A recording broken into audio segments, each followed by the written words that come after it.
Buenas tardes. Tenemos una lista con 4 preguntas. La primera es Isabela. Tengo 2 preguntas sobre la iniciativa del presidente. La primera es si se va a aprobar la iniciativa antes de que se acabe el periodo de sesiones y si en su opinión quedó corta la iniciativa del presidente. La probabilidad, la posibilidad de que la iniciativa pueda concretar su proceso legislativo en estos próximos días, en las próximas sesiones que nos quedan en el periodo ordinario, dependerá del análisis que hagan los grupos parlamentarios, específicamente la expresión que tenga la prioridad que se recrea en el Senado de la República. Creo que la iniciativa plantea puntos de coincidencia con un conjunto de iniciativas que previamente se han presentado, tanto de la fracción parlamentaria del Partido de la Revolución Democrática como otras que se han presentado a lo largo de estas legislaturas, las últimas legislaturas. Si nos atenemos a las coincidencias, yo vería enormes probabilidades de que pueda concretar su proceso legislativo. En buena medida, la iniciativa del presidente sintetiza acercamientos y aproximaciones que se han venido discutiendo tanto en el Congreso como en los foros del gobierno y que ya están plasmadas en iniciativas de otros grupos parlamentarios y de otros senadores. En consecuencia, creo que pudiéramos tener una buena síntesis de posiciones que pudieran provocar un dictamen en corto plazo.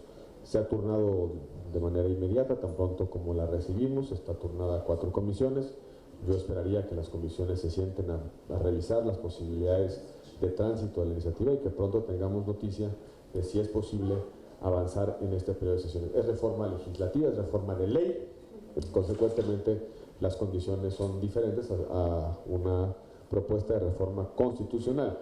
Impacta pocos artículos, con lo cual también el análisis puede ser relativamente sencillo. Yo sería de la idea de que revisáramos las condiciones en las próximas horas, en los próximos días y que tomáramos una determinación para darle al país una política pública, una política regulatoria para enfrentar un problema que es urgente, que es necesario y sobre el cual ya no tenemos posibilidad de dejar pasar más el tiempo. Sobre la segunda, si se quedó corta la iniciativa del Creo que en el apartado de uso medicinal la iniciativa implica una perspectiva completa. No solamente trata la importación de medicamentos, sino también la generación de una industria farmacéutica nacional, la posibilidad de experimentación científica en nuestro país. Faltaría revisar algunos detalles, como por ejemplo, cómo se va a conectar la producción con la industria farmacéutica.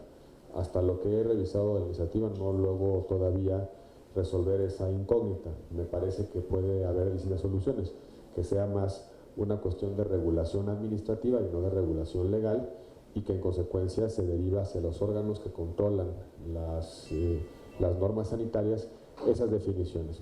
Pero creo que en cuanto a medicinal es una propuesta interesante, comprensiva, que recoge prácticamente todo lo que discutimos en los distintos foros. No solamente cerrar la industria en los usos medicinales o terapéuticos a la importación de medicamentos, sino también generar propias experimentaciones y aplicaciones en territorio nacional y sobre todo conectar a quienes hoy producen paliativos en nuestro país que puedan tener una vocación productiva en el área medicinal y científica. En cuanto al aumento de los gramajes, sigue estando la gran incógnita de cuál va a ser el mecanismo de suministro. Lo he dicho reiteradamente, mover los umbrales de 5 a 28 no es suficiente si de cualquier manera hay que ir al mercado negro ahora a conseguir 28 gramos. Me parece que tenemos que revisar ese apartado. Hay muchos modelos de suministros que pueden ensayarse, que pueden discutirse, pero creo que tenemos que empezar a discutir cuál es la lógica integral de la propuesta del presidente de la República para hacer esa pregunta concreta. Si ya se sube el umbral a 28 gramos, ¿de dónde se va a obtener esa dosis personal para consumo lícito? Y creo que ahí está la gran incógnita. Como ustedes saben, la propuesta que nosotros presentamos sí resuelve el problema del suministro, crea una serie de condiciones para que la persona que desea consumir no solamente tenga un espacio de permisibilidad reconocido en la ley, sino que también tenga la posibilidad de suministro. Creo que ahí es donde tenemos que empezar a discutir si va a haber suministro público vía el sector salud, si habrá suministro privado vía algunas licencias, si será simplemente el mercado negro quien seguirá suministrando, o bien si vamos a unas autorizaciones administrativas para el cultivo de plantas en el propio hogar. Creo que esas son las incógnitas que tenemos que ir revisando. La parte de excarcelación es automática. En el momento en el que pasamos de 5 a 28 gramos, todas las personas sentenciadas que estén entre 5 y 28 gramos por posesión simple, automáticamente recuperarían la libertad. Y si a eso le sumamos el transitorio que ya está en el dictamen de ley de ejecución penal, tenemos un sistema robusto de excarcelación para delitos contra la salud. Yo quiero recordar que el 80% de las mujeres que están en prisión están por delitos contra la salud, 80%. La gran mayoría no lo está ni por comercio ni transporte, sino está por posesión simple. Son quienes han sido engañadas o utilizadas por razones económicas para entrar a un penal con una dosis específica de marihuana, o quienes fueron detenidas porque en su casa había un paquete de marihuana atribuible a su cónyuge, a su marido o a un familiar. Esa es la realidad de nuestro país, y hay que también recordar que el 58.7% de los delitos contra la salud están asociados a marihuana. Si resolvemos por la vía del aumento de los umbrales, excarcelamos a una parte importante de la población penitenciaria, y además utilizamos el mecanismo que se creó en la ley de ejecución penal, tenemos ya un sistema robusto para despresurizar el sistema penitenciario, pero sobre todo para descriminalizar efectivamente el consumo y la posesión para consumo en nuestro país. Leticia Robles, Excelsior. Al senador, buenas noches. Son varias preguntas.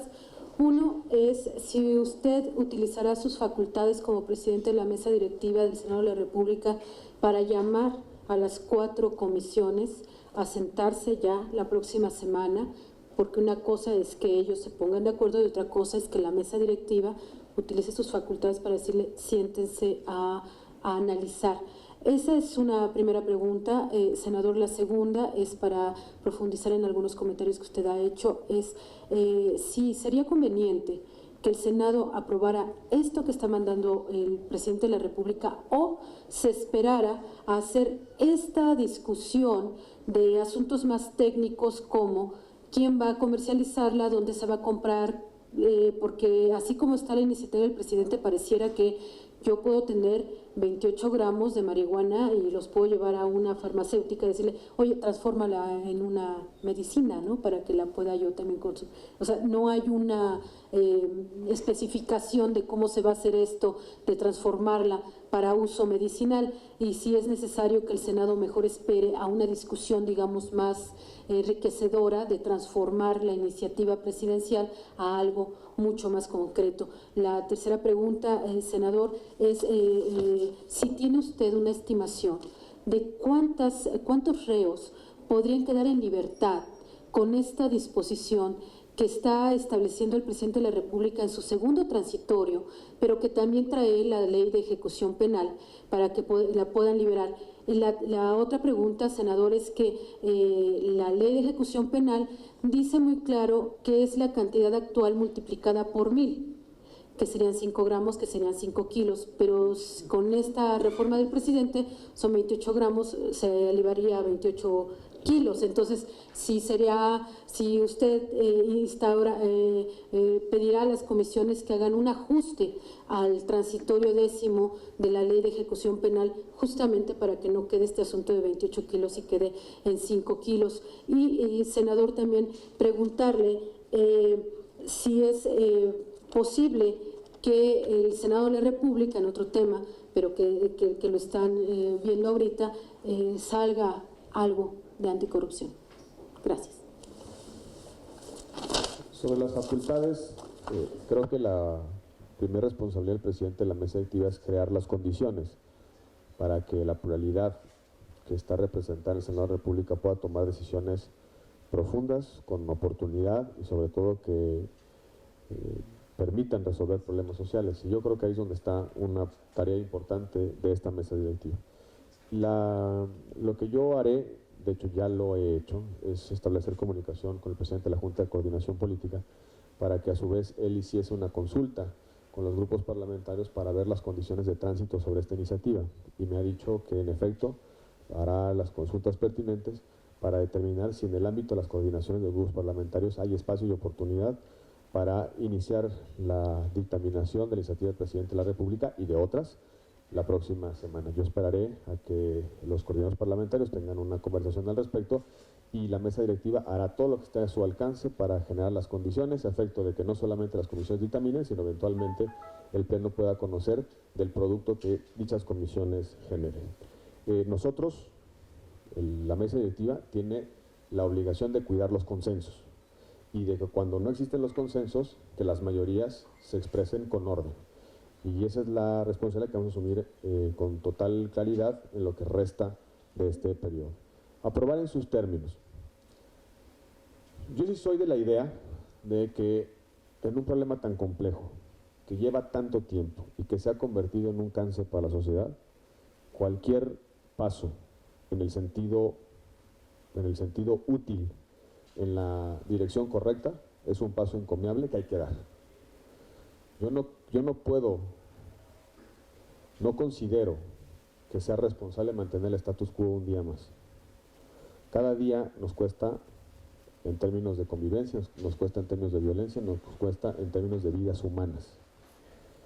Y hay muchas personas enfermos que no tienen acceso a medicamentos o tienen que ir a interponer un juicio de amparo que se tarda un tiempo específico para poder acceder a una sustancia que les permita paliar el dolor, que les permita atender una epilepsia, que les permita acompañar un tratamiento de cáncer. Yo creo que si lo hacemos y si lo vemos con sentido de urgencia, cualquier paso es útil. Yo soy de la idea de que hagamos el máximo esfuerzo en estas horas para lograr el mejor resultado posible con todas las ideas en la mesa. Tener una discusión ya sobre posiciones claras. Ya no podemos volver a consultar a la sociedad lo que ya consultamos, porque ya consultó el Ejecutivo Federal y ya consultó el Congreso de la Unión. Tenemos conclusiones tanto allá como acá, estudios, información, bibliografía, testimonios de personas que se han visto involucradas en los procesos litigiosos para obtener una resolución favorable en este caso. Tenemos toda la información ya en el Congreso de la Unión. Ya no sería, a mi juicio, responsable ni necesario volver a abrir una discusión que ya tuvimos. Creo que la información con la que contamos es suficiente para empezar a tomar decisiones. Creo que en la discusión sobre usos medicinales ya estamos prácticamente listos para poder tomar decisiones de política pública. Ya estamos también listos para reconocer que el umbral de 5 gramos no es suficiente.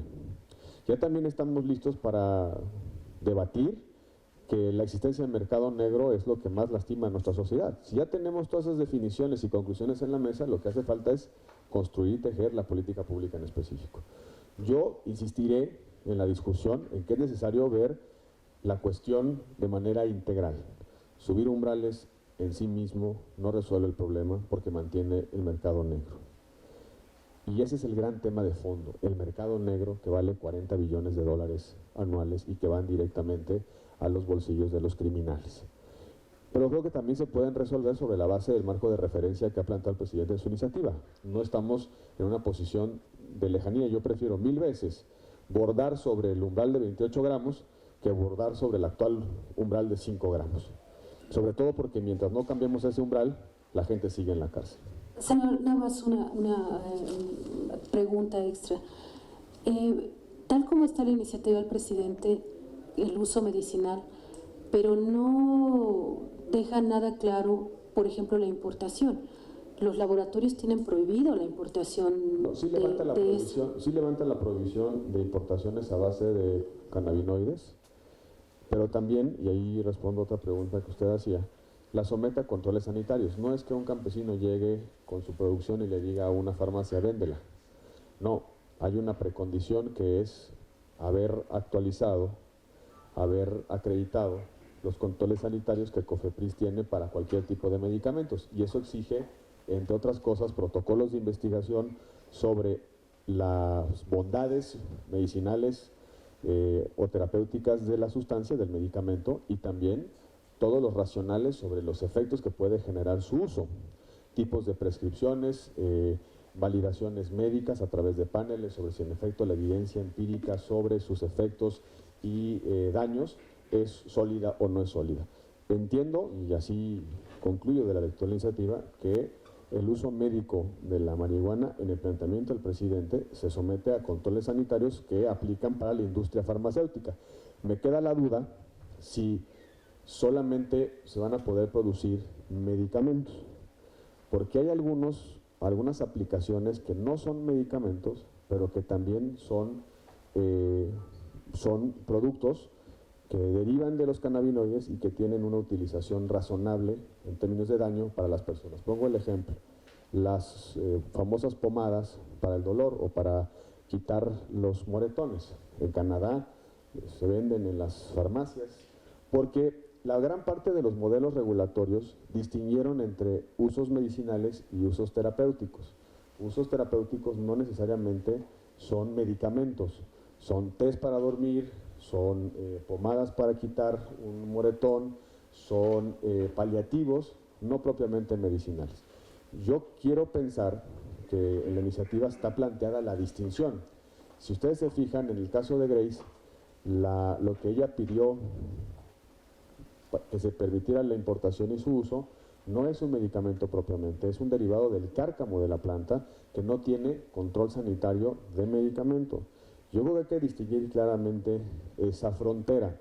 De lo que he leído, creo que con algunas precisiones, sobre todo en algunos de los artículos de la Ley General de Salud, se puede hacer esa distinción claramente entre usos terapéuticos, paliativos y usos medicinales, medicamentos que deben tener un respaldo científico y sobre todo cumplir con los protocolos y controles sanitarios. Pero creo que la orientación de la iniciativa en la cuestión medicinal es la aproximación correcta, porque sí somete a control del Estado, control sanitario, la generación de productos y aplicaciones, pero sobre todo la experimentación científica. En este país vamos a tener buena información sobre lo que causa la marihuana el día que se aliente y se incentive la experimentación, porque de lo contrario no tendremos información valiosa. Si tenemos buena experimentación, desarrollo científico de investigación sobre la marihuana, sabremos en el corto plazo hasta dónde podemos llegar en cualquier tipo de sus usos. Estimación de los reos. Hay un problema crónico en este país, que es que nadie conoce a ciencia cierta quiénes están en las cárceles. La única información relativamente buena que tenemos sobre el actual sistema penitenciario mexicano viene de una encuesta que realizó el CIDE en 2012, pero es una encuesta, no llegó al detalle de los casos en específico, pero sí podemos obtener algunas deducciones de esas encuestas, como por ejemplo que el 40% de las personas sentenciadas por delitos contra la salud están por posesión. Posesión que se entiende que es por arriba del umbral de los 5 gramos. Eso es un dato muy importante. Pero también es cierto que el otro 40% está por transporte. Y entonces ese universo implica un 80% que está en delitos, para decirlo pronto, de bajo impacto. Posesión y transporte. Creo que allí nos da una idea de que el universo de personas que pueden ser excarceladas con un cambio regulatorio de este tipo, en su doble pinza, lo que propone el presidente de aumento de umbral más lo que traemos en la ejecución penal, puede ser una buena solución a la enorme presión que tienen los sistemas penitenciarios mexicanos. Con respecto a la multiplicación por 1000, sí, en efecto, si las dos iniciativas se aprobaran en simultáneo nos genera esa contradicción. Lo que pasa es que el trayecto de la ejecución estaba redactado de manera previa. Hay que ajustarla, y yo creo que la forma de ajustarla es no multiplicarla por 1000, sino definir claramente el umbral máximo de quienes son candidatos, 5 kilos de quienes son candidatos para poder acceder al sistema de excarcelación. Yo sí creo que no podríamos llevar el extremo del beneficio de excarcelación a 28 kilogramos, porque ahí ya hay claramente una intención de narcotráfico. Pero sí podríamos encontrar, ahora sí, ya sobre la base de una definición sobre dónde va a quedar el umbral, o dónde puede quedar el umbral, encontrar el siguiente umbral para obtener un beneficio de libertad anticipada o de libertad condicional según la ley de ejecución penal. La última pregunta, anticorrupción. Están trabajando las comisiones, están trabajando con los grupos de trabajo. Yo empiezo a sentir, y lo digo a título personal, que hay ya una suerte de diálogo sin escuchas, donde es más importante el debate procedimental que en tal fondo de los temas. Ojalá se recondujera el proceso en el corto plazo. Ojalá, en lugar de discutir si está en una sala chica o una sala grande, si son muchas mesas en simultáneo, si es en los términos de la iniciativa o no es en sus términos de la iniciativa, si es frente opositor ciudadano contra el gobierno. Más que discutir eso, yo creo que debieran ya haber planteamientos concretos de redacciones sobre los documentos que están sobre la mesa. Yo he aprendido en ya unos años en el Parlamento que el mejor modelo de dictaminación no es la discusión sin límite, sino la discusión que intercambia papeles y redacciones. Yo creo que la redacción debe quedar en estos términos y tú corriges la redacción en función de una posición alternativa. Ese es el mejor modelo de dictaminación que yo conozco. Y aquí en este caso en anticorrupción lo único que no hay son redacciones. Solo hay discusiones procedimentales, discusiones de si nos vemos a las 5 o nos vemos a las 7, de si nos vemos juntos o separados, de si estamos ustedes contra nosotros. Ese discurso, a mi juicio, o esa polarización maniquea está impidiendo que tengamos un sistema nacional de anticorrupción listo. Yo creo que debiéramos cambiar y regresar a lo que siempre ha sido el mejor modelo de dictaminación, que es sobre la base de redacciones. Aquí redactamos leyes. Yo creo que lo que debieran hacer quienes están en la responsabilidad de conducir las mesas es empezar a construir las redacciones que le den solvencia al Sistema Nacional Anticorrupción.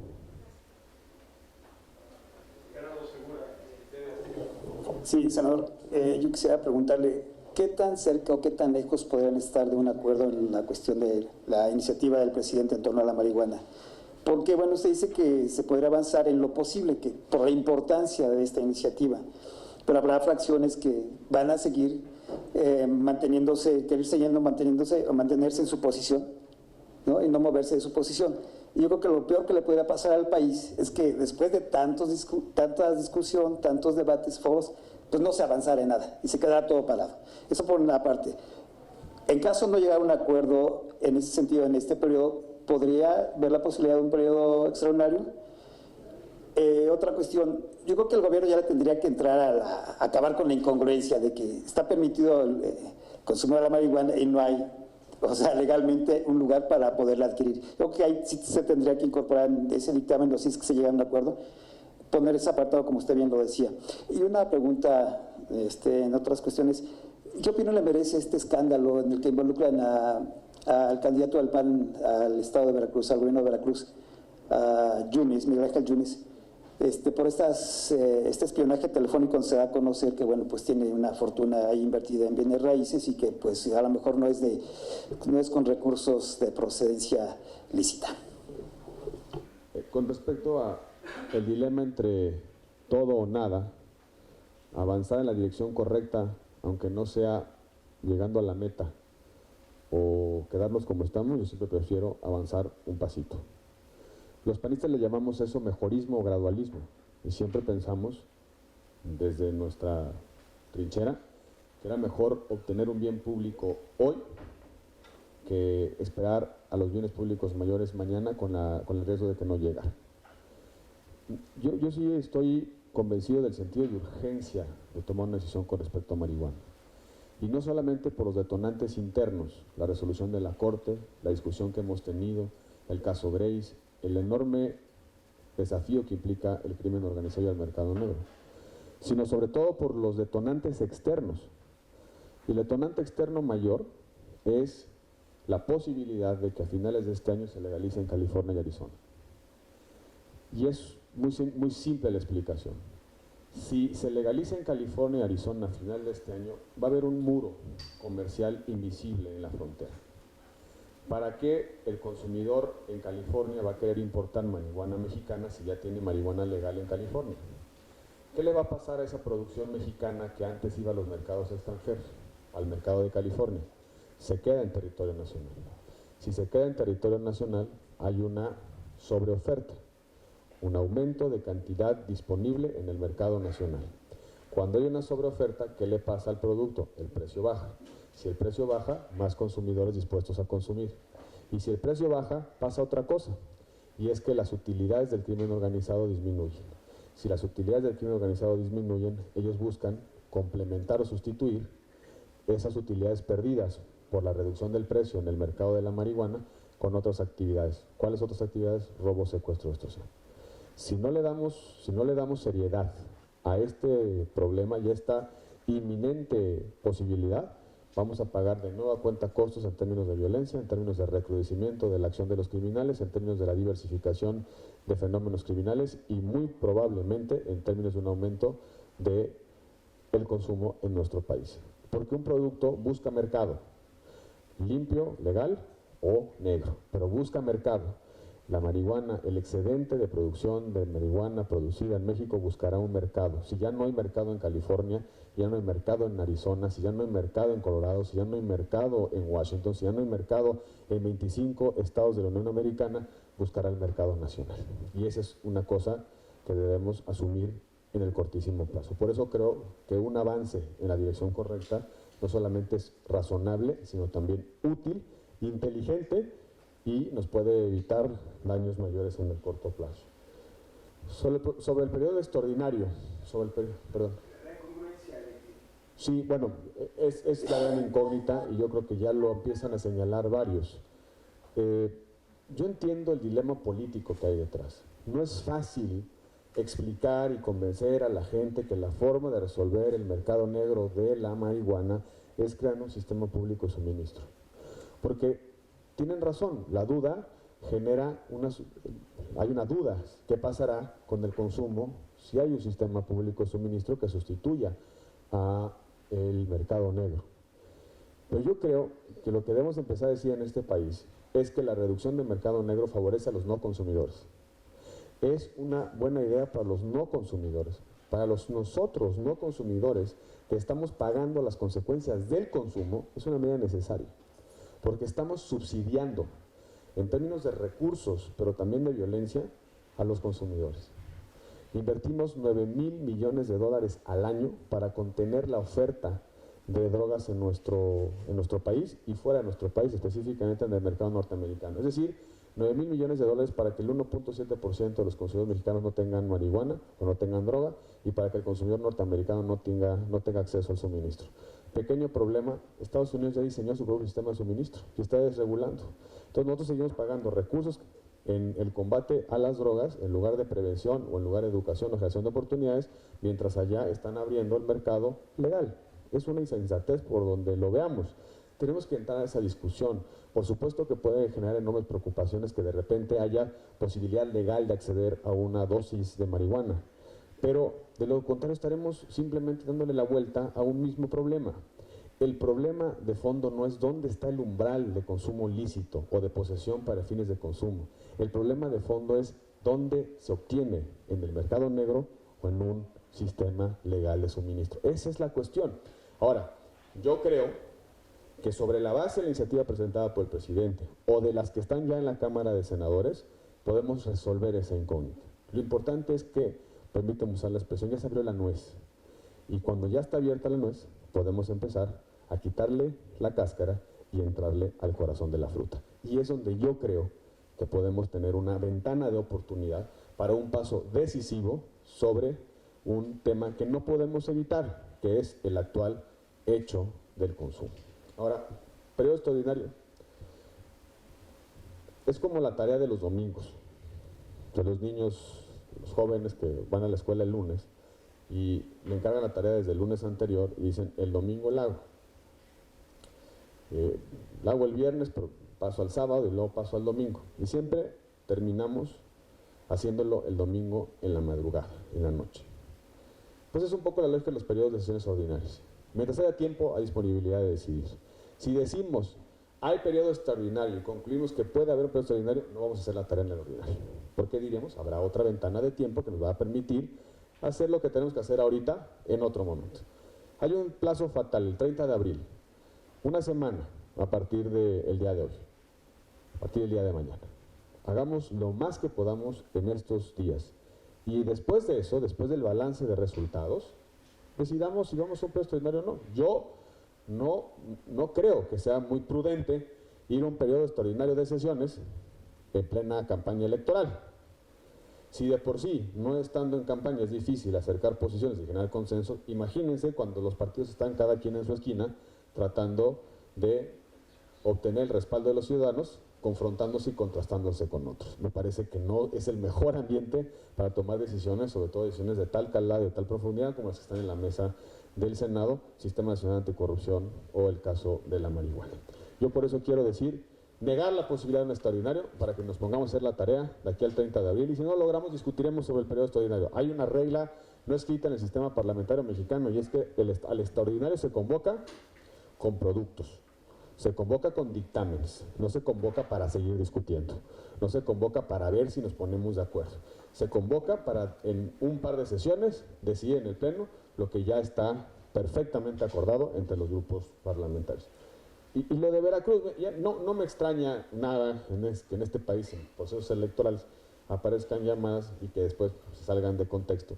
Yo creo que es muy revelador lo que está pasando en Veracruz y como no me quiero desprender de mi posición de presidente del Senado, no les digo qué creo que va a pasar en Veracruz, pero ustedes se pueden imaginar qué creo que va a pasar en Veracruz y eso explica lo que va a pasar en Veracruz, la tentación de filtrar llamadas telefónicas.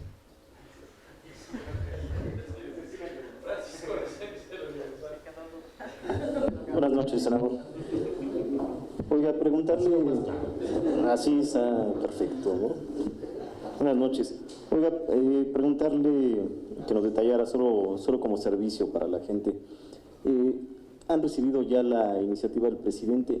¿Qué es lo que sigue? ¿Cómo viene el proceso legislativo? ¿Cuáles son los pasos para llevarla al Pleno, debatirla, discutirla, eventualmente aprobarla y mandarla a la Cámara de Diputados?